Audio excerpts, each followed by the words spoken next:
News 18 ಕನ್ನಡದ digital ವೀಕ್ಷಕರಿಗೆ ಸ್ವಾಗತ. ನಾನು ಚಂದ್ರಕಾಂತ್ ಸುಗಂಧಿ.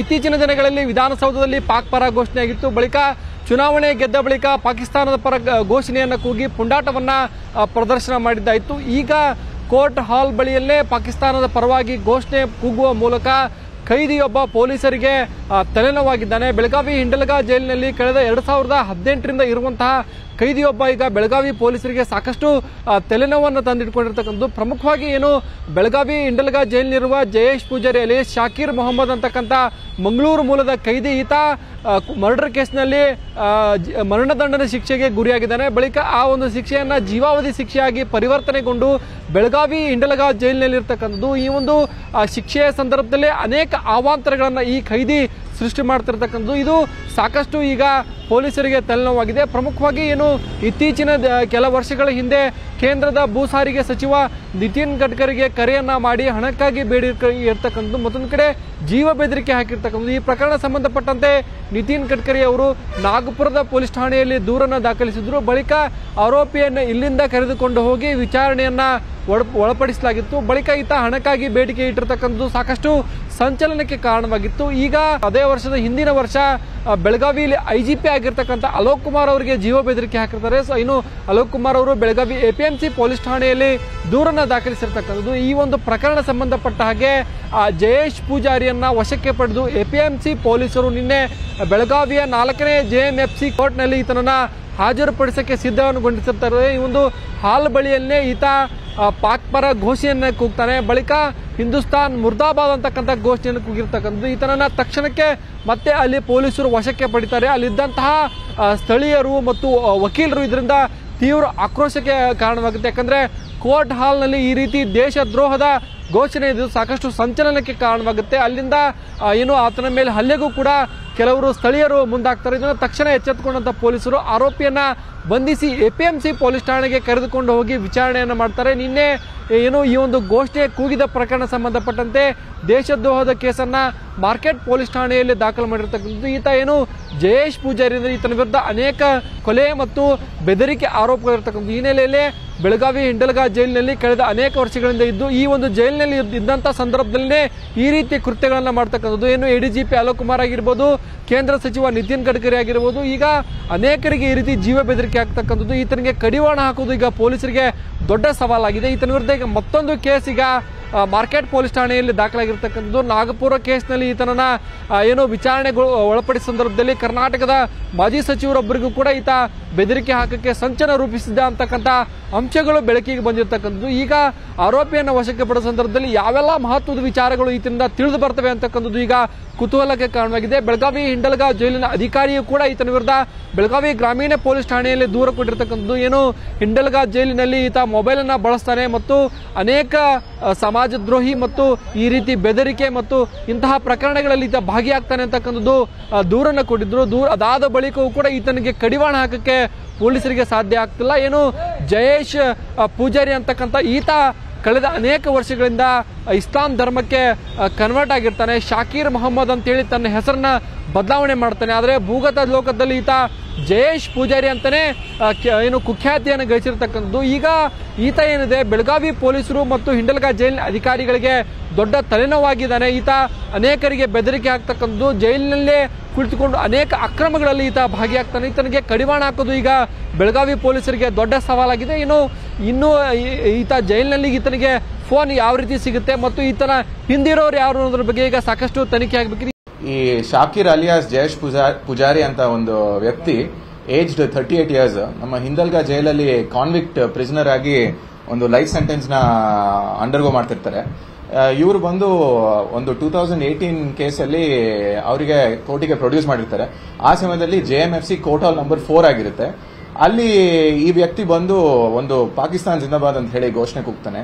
ಆ ಘೋಷಣೆ ಕೂಗಿದ ಸಮಯದಲ್ಲಿ ಅಲ್ಲಿ ಇರುವರು ಅವನಿಗೆ ಡಿಟೈನ್ ಮಾಡಿ ನಮ್ಮ ಪೊಲೀಸ್ ಅವನ್ನ ಕೂಡಲೇ ಕರ್ಕೊಂಡ್ಬರ್ತಾರೆ. ಕರ್ಕೊಂಡ್ಬಂದು ಅವನಿಗೆ ಇವಾಗ ನಾವು ಇಂಟ್ರಿಗೇಷನ್ ಮಾಡ್ತಿದ್ವಿ. ಈ ಆರೋಪಿ ಬಂದು 38 ಇಯರ್ಸ್ ಆಗಿರ್ತಾನೆ. ಇವನು ಮೂಲತಃ ಬಂದು ಮಂಗಳೂರನ್ನಾಗಿರ್ತಾನೆ, ದಕ್ಷಿಣ ಕನ್ನಡ ಜಿಲ್ಲೆಯವನು. ಇವನು ಹುಟ್ಟಿದ್ದು ಗುಂಡ್ಯ ಅಂತ ಒಂದು ಜಾಗ ಇರುತ್ತೆ. ಗುಂಡ್ಯ ಅಂತ ಒಂದು ಜಾಗದಲ್ಲಿ ಇವನು ಹುಟ್ಟಿ ಬೆಳೆದಿರ್ತಾನೆ. ಇವನು ಸುಮಾರು 14 ವರ್ಷ ಇರೋಗೇನೆ ಗುಂಡ್ಯನ ಬಿಟ್ಟು ಅವನು ಮುಂಬೈ ಮತ್ತೆ ಇನ್ನಿತರ ಜಾಗಗಳಲ್ಲಿ ಓಡಾಡ್ಕೊಂಡು ಬಂದಿರ್ತಾನೆ. ಇವನು ಹುಟ್ಟಿದ ಹೆಸರು ಇವನ ಹೆಸರು ಜಯೇಶ್ ಪೂಜಾರಿ ಅಂತ ಹೇಳಿ. ಆ ನಂತರ ಅವನ ಹೆಸರನ್ನ ಶಾಕಿರ್ ಅಂತ ಹೇಳಿ ಬದಲಾವಣೆ ಮಾಡ್ಕೊಂತಾನೆ. ಇವನ್ ಮೇಲೆ ಒಂದು ಡಬಲ್ ಮರ್ಡರ್ ಕೇಸ್ ಮತ್ತೆ ಇನ್ನೊಂದಷ್ಟು ಕ್ರಿಮಿನಲ್ ಕೇಸ್ ಇದೆ. ಮತ್ತೆ 2018 ಅಲ್ಲಿ ಒಂದು ಫೋನಿನ ಬೆದರಿಕೆ, 23 ಅಲ್ಲಿ ಒಂದು ಫೋನಿನ ಬೆದರಿಕೆ ಕೇಸ್ ಕೂಡ ಇದೆ.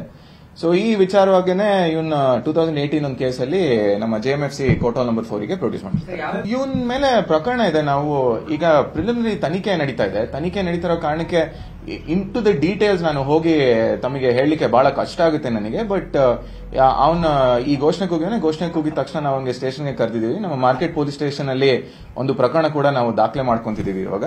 ಸೊ ದಾಖಲೆ ಮಾಡ್ಕೊಂಡ್ಮೇಲೆ ನಾವು ಇನ್ನಿತರ ಎಕ್ಸ್ಟ್ರಾ ಇನ್ವೆಸ್ಟಿಗೇಷನ್ ಮಾಡಿ ನಾವು ಹೆಚ್ಚಿನ ಮಾಹಿತಿಯನ್ನು ಸಂಗ್ರಹಣೆ ಮಾಡಿ ನಿಮಗೆ ಮತ್ತೆ ನಾವು ತಿಳಿಸ್ತೀವಿ.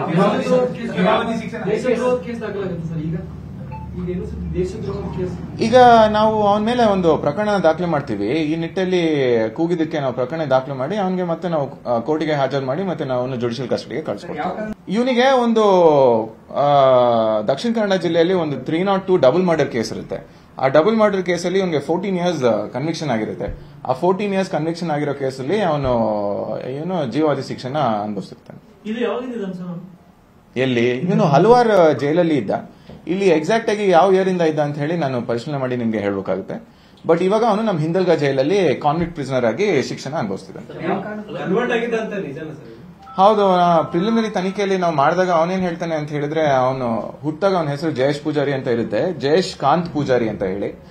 ಅವನು 14 ವರ್ಷಕ್ಕೆ ಓಡೋಗಿದ ನಂತರ ಅವನು ಕೇರಳ ಕಡೆ ಹೋಗ್ತಾನೆ. ಕೇರಳ ಕಡೆ ಹೋಗಿ ಅಲ್ಲಿ ಪೊನಾನಿ ಮೊನತ್ತಿಲ್ ಇಸ್ಲಾಂ ಸಭಾ ಅಂತ ಹೇಳಿ ಮಲ್ಲಪುರಂ ಕೇರಳ ಅಂತ ಒಂದು ಜಾಗದಲ್ಲಿ ಅವನು ಕನ್ವರ್ಟ್ ಆಗ್ತಾನೆ ಇಸ್ಲಾಮಿಗೆ ಕನ್ವರ್ಟ್ ಆಗಿ ಅವನ ಹೆಸರನ್ನ ಶಾಕಿರ್ ಮೊಹಮ್ಮದ್ ಅಂತ ಹೇಳಿ ಅವನು ಬದಲಾವಣೆ ಮಾಡ್ಕೊಂತಾನೆ.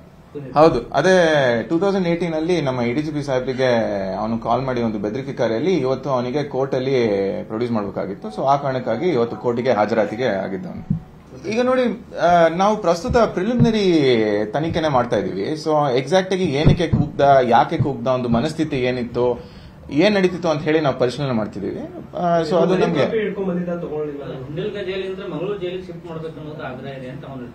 ನಾವು ತನಿಖೆ ಮಾಡ್ತಿದೀವಿ. ತನಿಖೆ ಮಾಡಿ ಅವನು ಕುಲಂಕುಷವಾಗಿ ಹೇಳಿದ್ಮೇಲೆ ನಮ್ಗೆ ಗೊತ್ತಾಗುತ್ತೆ. JMFC ಕೋರ್ಟ್ ಹಾಲ್ ನಂಬರ್ 4 ಬಾಕ್ಲ ಹತ್ರ ಆಗಿದೆ ಅಂತ ಹೇಳಿ ಹೇಳ್ತಾನೆ.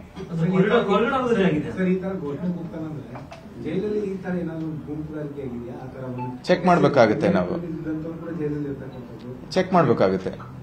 ಇದು ಏನೇ ಇದ್ರೂ ಈಗ ಪ್ರಿಲಿಮಿನರಿ ತನಿಖೆ ಮಾಡ್ತಿದೀವಿ. ನಾವೊಂದು ಪ್ರಕರಣ ದಾಖಲೆ ಮಾಡ್ಕೊಂಡ್ಮೇಲೆ ನಮ್ಗೆ ಒಂದು ಸ್ವಲ್ಪ ಟೈಮ್ ಬೇಕಾಗುತ್ತೆ. ಅವನಿಗೆ ಆರೋಪಿಗೆ ನಾವು ತನಿಖೆ ಮಾಡಿ ಅವನು ಹಿನ್ನೆಲೆ ತಿಳ್ಕೊಂಡು ಮತ್ತೆ ಅವನು ಏನಕ್ಕೆ ಮಾಡಿದ, ಉದ್ದೇಶ ಏನು, ಮತ್ತೆ ಜೈಲಲ್ಲಿ ಅವನ ಸಹಚರರು ಯಾರು, ಮತ್ತೆ ಹೊರಗಡೆ ಯಾರ್ಗನ ಕಾಂಟ್ಯಾಕ್ಟ್ ಇತ್ತು, ಇವೆಲ್ಲ ತಿಳ್ಕೊಳ್ಳಿಕ್ಕೆ ನಮ್ಗೆ ಒಂದು ಸ್ವಲ್ಪ ಟೈಮ್ ಬೇಕಾಗುತ್ತೆ. ನಾವು ಕುಲಂಕುಷವಾಗಿ ಮತ್ತೆ ಬಹಳ ಇನ್ಡೆಪ್ತ್ ಆಗಿ ತನಿಖೆ ಮಾಡ್ತಿದೀವಿ.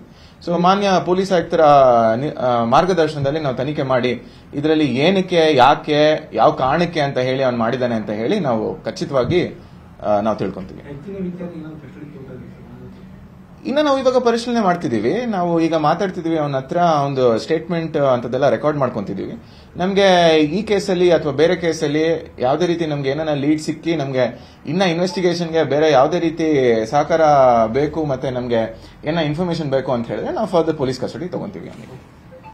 ಈತನ ಜೊತೆಗೆ PFI ಸಂಘಟನೆ ಜೊತೆಗೆ ಈ ಹಿಂದೆ ಈತನ ನಂಟಿದೆ ಅಂತ ಹೇಳಲಾಗ್ತಿತ್ತು. ಆ ಒಂದು ಪ್ರಕರಣಗಳನ್ನು ಮತ್ತೊಮ್ಮೆ ತನಿಖೆ ಮಾಡಬೇಕಿದೆ. ಯಾಕಂದ್ರೆ ಜೈಲಿನಲ್ಲಿ ಪರಿವರ್ತನೆಗಾಗಿ ಜೈಲಿಗೆ ಹಾಕ್ತಾರೆ, ಆದರೆ ಜೈಲಿನಲ್ಲೇ ಕುಳಿತುಕೊಂಡು ಈ ರೀತಿ ಕೇಂದ್ರ ಸಚಿವರಿಗೆ, ಅದು ADGP ಅವರಿಗೆ ಬೆದರಿಕೆ ಆಗ್ತಕ್ಕಂಥದ್ದು ಸಾಕಷ್ಟು ಈಗ ಆಕ್ರೋಶಕ್ಕೆ ಕಾರಣವಾಗುತ್ತೆ. ಈತನ ವಿರುದ್ಧ ಕಠಿಣ ಕ್ರಮ ಕೈಗೊಳ್ಳಬೇಕು ಅಂತ ಹೇಳಿ ಈಗ ಆಗ್ರಹವೂ ಕೂಡ ಕೇಳಿ ಬರ್ತಿದೆ. ಅದು ಕೋರ್ಟ್ ಹಾಲ್ನಲ್ಲಿ ಈ ರೀತಿ ದೇಶದ್ರೋಹದ ಕೂಗನ್ನ ಕೂಗಿರ್ತಕ್ಕಂಥದ್ದು ಈಗ ಮತ್ತಷ್ಟು ಆಕ್ರೋಶವನ್ನ ಹೆಚ್ಚಾಗುವಂತೆ ಮಾಡಿರ್ತಕ್ಕಂಥದ್ದು. ಏನು ಜಯೇಶ್ ಪೂಜಾರಿ ವಿರುದ್ಧ ಕಠಿಣ ಕಾನೂನು ಕ್ರಮ ಕೈಗೊಳ್ಳಬೇಕು ಅಂತ ಹೇಳಿ ಆಗ್ರಹಗಳು ಈಗ ಸದ್ಯ ಕೇಳಿ ಬರ್ತಿವೆ.